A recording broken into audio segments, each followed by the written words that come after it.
Good evening, नमस्कार, सुसंध्या। कैसे हैं आप लोग सब? तो बड़े दिनों के बाद आज हम लोग मिल रहे हैं, लेकिन अब से वीडियोस जो हैं वो लगातार आपके पास पे आते रहेंगे क्योंकि बहुत कुछ प्लानिंग के अंदर सेट है।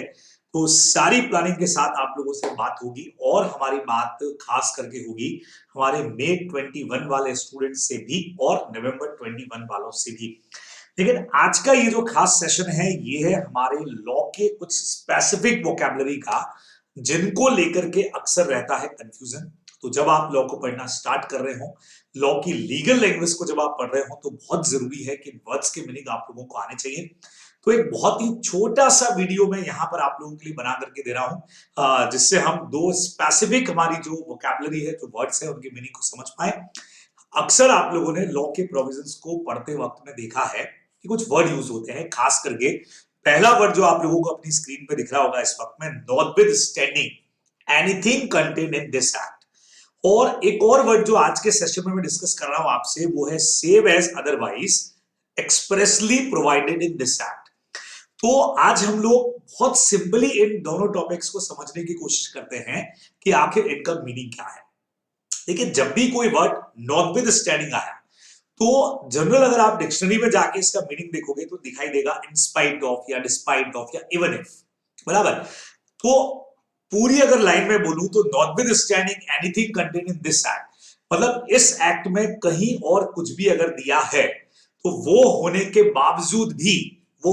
बावजूद भी आपको वो फॉलो करना है जो नॉटविथस्टैंडिंग के साथ में दिया है। कहने का मतलब, when a clause begin with the word notwithstanding, the object is to give its overriding effect, बराबर, over other provision of the particular section या फिर act।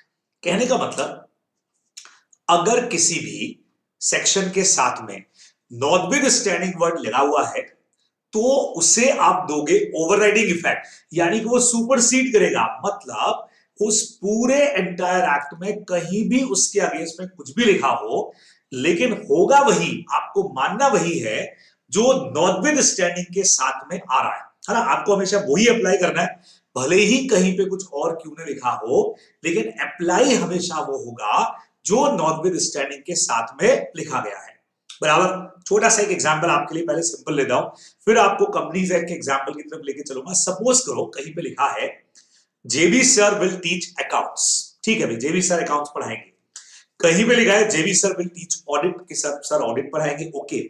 लेकिन अगर कहीं पे ये लिख दिया जाए नॉटविथस्टैंडिंग एनीथिंग कंटेन्ड, कि कहीं भी कुछ भी लिखा हो, JB sir will teach law, JB sir law ही पढ़ाएंगे, समझ रहे हैं?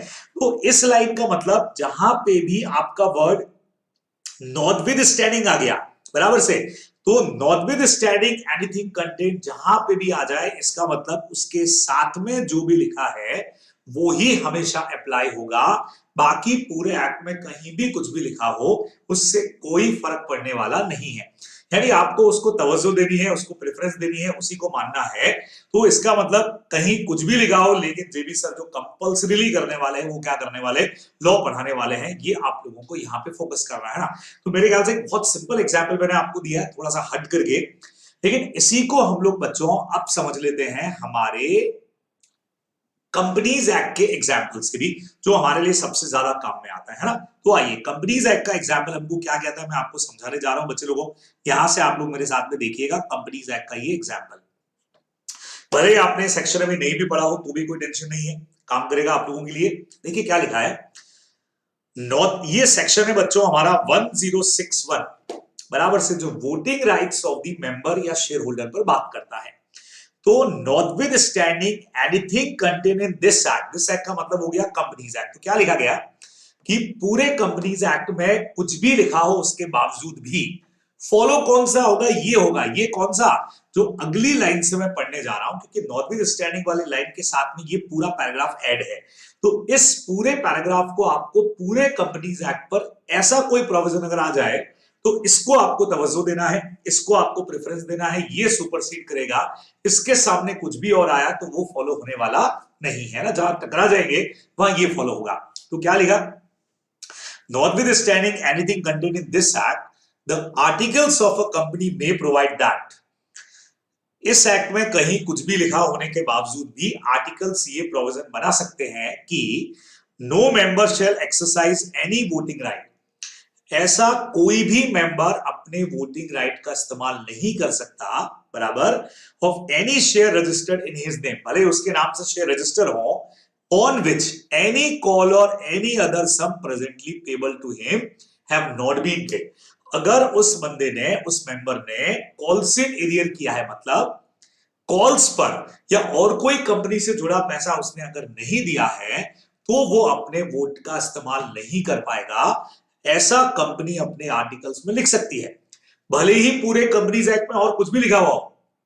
कंपनीज एक्ट में लिखा हुआ है कि आप मेंबर को वोट देने से नहीं रोक सकते। बच्चों समझिएगा, कंपनीज एक्ट में क्या लिखा है कि आप मेंबर को वोट देने से नहीं रोक सकते, लेकिन ये सेक्शन क्या कहता है कि अगर कंपनी अपने आर्टिकल्स में लिख दे कि कॉल्स इन एरियर है और हम आपका वोटिंग राइट रोक रहे हैं, तो इसका मतलब मान के चलिए कि उसका वोटिंग राइट वहां पे रुक जाएगा। बराबर बच्चों, बात समझ में आई? बराबर से आगे भी लेगा, or in regard to which the company has exercised right of lien, और अगर कंपनी ने राइट ऑफ लियन भी यूज किया है तो भी उसका वोटिंग राइट रुकेगा।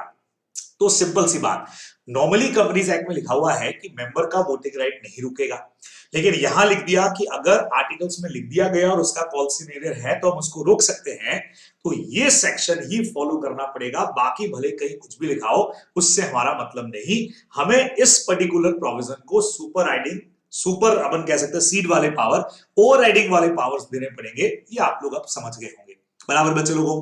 तो क्या मान के चलेंगे आप लोग, जब भी किसी प्रोविजन के साथ नॉट विद स्टैंडिंग आ जाए तो उसका मतलब आपको उसको ओवरराइडिंग वाले, सुपर सीड वाले पावर्स देने हैं।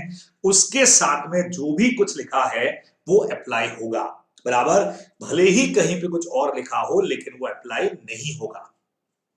ठीक है, बराबर, क्लियर, समझ में आया? नाउ अभी बच्चे लोगों अगला पॉइंट आपके पास एक और आता है। मान लीजिए अगर किसी सेक्शन के साथ लिखा है सेव एज अदरवाइज प्रोवाइडेड, बच्चों समझिएगा, मेनली होता है save as otherwise expressly provided in this act, ये ऐसी कोई लाइन है। मतलब ये हुआ, सेव का मतलब होता है बच्चों बचाना, यानी कि सेव एज अदरवाइज प्रोवाइडेड, यानी कहीं कुछ और लिखा गया है उसको बचाइए, मतलब उसको वैसा ही रहने दीजिए, बराबर, वो अनइफेक्टेड रहेगा, वो सेफ रहेगा। अभी आपको ये वाला प्रोविजन फॉलो करना है। वापस सुन लीजिए बच्चों, क्या मतलब है, जब भी किसी सेंटेंस के साथ में आया सेव एज अदरवाइज प्रोवाइडेड, बराबर, इन दिस एक्ट, ऐसा कुछ भी, तो उसका मतलब यह है कि अगर किसी एक्ट में इस चीज के बारे में कहीं और कुछ नहीं लिखा है तब तो ये फॉलो कर देना, और अगर कहीं पे कुछ और लिखा है तो फिर आप वहां पे उसको फॉलो करिएगा।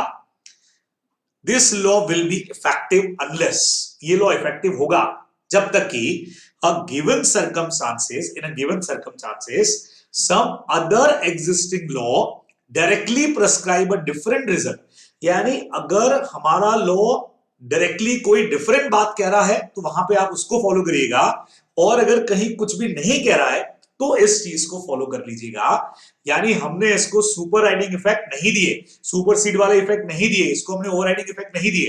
हमने कहा सर इसको भी फॉलो करिए, और अगर इसके अलावा कुछ और लिखा है वहां पे कहीं पे और, तो हम उसको भी फॉलो करने वाले हैं। सारी चीजें फॉलो होने वाली है, बराबर से बच्चों, बहुत सीधा सीधा सा है। जहां कुछ भी अगर लिखा है सेव एज अदरवाइज प्रोवाइडेड, यानी जहां कुछ और लिखा है वहां वही फॉलो करिए, और अगर कहीं पे कुछ नहीं लिखा है तो आप यहां जो लिखा है उसे फॉलो कर लेंगे। ये इसका मीनिंग जाने वाला है। ठीक है, आइए पढ़ते हैं क्या लिखा। एक छोटा सा एग्जांपल बच्चों उसी तरह का मैंने यहां दिया, कहीं पे लिखा हुआ है JB sir will teach audit at some institute, जो भी इंस्टीट्यूट का नाम है जेबी सर वहां पे ऑडिट पढ़ाएंगे, ये ऑडिट पढ़ाते हैं। चलिए फिर आगे लिखा बच्चों हमने JB sir will teach foundation law at some institute, किसी इंस्टीट्यूट पे फाउंडेशन लॉ भी पढ़ाते हैं, बराबर, ये पढ़ाएंगे। फिर बच्चों अगर ये लिख दिया save as otherwise expressly provided, कि वहां जो लिखा हुआ है उसको सेव करिए, उसको रहने दीजिए। JB sir will teach law at Excel academy, यानी इस पॉइंट ऑफ व्यू के हिसाब से जहां वो ऑडिट पढ़ा रहे हैं उनको पढ़ाने दीजिए, सेव करिए। जहां और पे फाउंडेशन लॉ पढ़ा रहे हैं उनको वहां पे सेव करिए, लेकिन यहां एक्सेल एकेडमी के अंदर वो लॉ पढ़ाएंगे समझिएगा, अगर मैं इसकी जगह पे नॉट विद स्टैंडिंग लगा लेता जैसे ऊपर वाले एग्जांपल में किया था, तो फिर उसका मतलब ये निकलता कि कहीं कुछ भी लिखा हो जेबी सर तो यहाँ पे लॉ ही पढ़ाएंगे और कुछ नहीं करेंगे। जबकि सेव एज अदरवाइज का मतलब अगर कहीं पे और कुछ लिखा है तो वो फॉलो करिए, अगर ये लिखा है तो उसको भी फॉलो करिए, अगर ये लिखा है तो उसको भी फॉलो करिए। लेकिन एक्सेल एकेडमी के लिए अगर बात हो रही है तो चलिए इसको फॉलो कर लीजिए। वैसे मेरा सब्जेक्ट लॉ एंड ऑडिट दोनों है भाई, मैं दोनों लिख देता हूं यहाँ पे। चलो, save as otherwise provided, JB sir will teach law and audit at Excel Academy। तो वो भी सही, ये भी सही, तुम भी सही, हम भी सही बच्चे, तो आता है save as otherwise। और अगर मैं कहता हूं नहीं सिर्फ मैं ही सही, तो आता है बच्चे नॉट विद स्टैंडिंग। बात समझ में आई? अगर मैं कहता हूं सिर्फ मैं सही और कोई नहीं सही, तो नॉट विद स्टैंडिंग बराबर नॉट विद स्टैंडिंग। अगर मैं कहता हूं तुम भी सही मैं भी सही, तो आने वाला है सेव एज अदरवाइज प्रोवाइडेड। ठीक है, अब आपको कंपनीज एक्ट का एक बढ़िया सा एग्जांपल मैं लास्ट में देता हूं बच्चों, सीधा समझ में आएगा। Save as otherwise expressly provided in this act. बच्चों ये कंपनीज एक्ट का सेक्शन 152 सबसेक्शन 2 है, डायरेक्टर से कनेक्टेड है। Save as otherwise expressly provided in this act, इस एक्ट में कहीं पे कुछ और एक्सप्रेसली अगर प्रोवाइड किया है तो उसको सुरक्षित रखिए, वो भी फॉलो करिए। अगर कुछ नहीं लिखा है तो ये रूल काम आएगा बच्चों, every director shall be appointed by the company in general meeting. समझ रहे हैं कि हर डायरेक्टर कंपनी की जनरल मीटिंग के अंदर अपॉइंट होता है। कहीं और कुछ नहीं दिया है तो इसको फॉलो कर लो। बाय चांस कंपनी लॉ अपने किसी सेक्शन में ये कह देता है कि बीओडीज का अपॉइंटमेंट या किसी डायरेक्टर का अपॉइंटमेंट कई बार बीओडीज ही कर देंगे, मतलब किसी पर्टिकुलर डायरेक्टर का अपॉइंटमेंट जनरल मीटिंग में नहीं करके बोर्ड करेगा, ओके वहां पे बोर्ड कर लेगा। लेकिन कहीं पे कुछ नहीं दिया है तो कॉमन रूल ये है बच्चों कि every director shall be appointed by the company general meeting. ठीक है, तो वैसे तो ये रूल फॉलो होता है, लेकिन अगर कहीं पे कुछ और भी दिया गया कि नहीं भाई ये वाला जो डायरेक्टर है in case of this vacancy ऐसा कुछ हुआ तो बोर्ड ही अपॉइंट करेंगे, तो ओके भैया फिर बोर्ड को करने दीजिए। दोनों ही पॉइंट अपनी जगह पे सही होंगे। जहां कुछ और दिया उसको हमने सेव कर दिया, उसको वैसे ही रहने दिया। लेकिन कॉमनली ये पॉइंट कुछ और नहीं दिया हो तो आपको फॉलो कर लेना है, ये आपको ध्यान रखना है बराबर से बच्चों। तो बहुत सिंपल सी बात है, इन सेंटेंसेस को दिमाग में रखिएगा क्योंकि ये लॉ पढ़ते वक्त में हर जगह पे आपके काम में आने वाले हैं। लॉ, टैक्स, जीएसटी कुछ भी पढ़ेंगे बच्चों तो किसी भी सेक्शन के साथ अगर नॉट विद स्टैंडिंग आ जाए तो भाई साहब वो सेक्शन कह रहा है मैं ही सही हूं, मैं ही सुप्रीम हूं बराबर, मैं ही ओवरराइडिंग इफेक्ट रखता हूं, मैं ही सुपरसीड करता हूं, मेरे अगेंस्ट में कुछ भी लिखा उसको फॉलो मत करो। ठीक है, लेकिन अगर किसी प्रोविजन के साथ में सेव एज अदरवाइज आ गया तो इसका मतलब भैया तू भी सही है मैं भी सही हूं बराबर। अगर तुम वहां पे कुछ नहीं कह रहे हो तो मेरे प्रोविजन को फॉलो कर लेना, और अगर वहां कुछ अलग से कह रहे हो तो भैया ठीक है तुम तुम्हारा फॉलो करना। दिस इज कॉल्ड बच्चों सेव एज अदरवाइज प्रोवाइडेड, है ना, कि कुछ और अगर प्रोवाइड किया गया है किसी सेक्शन में तो उसको हम सेव करेंगे, ये आप लोग को ध्यान रखना है। तो इन एग्जांपल्स को फोकस करिएगा, याद रखिएगा, और ऐसे ही कुछ और लीगल वर्ड्स के साथ आप लोगों से जल्दी ही मुलाकात होगी मेरी बराबर। अब मैं कोशिश करूंगा कि हर शाम आप लोगों के साथ में इसी तरह से कुछ मुलाकात हो जाए, कुछ हमारी काम की बात हो जाए।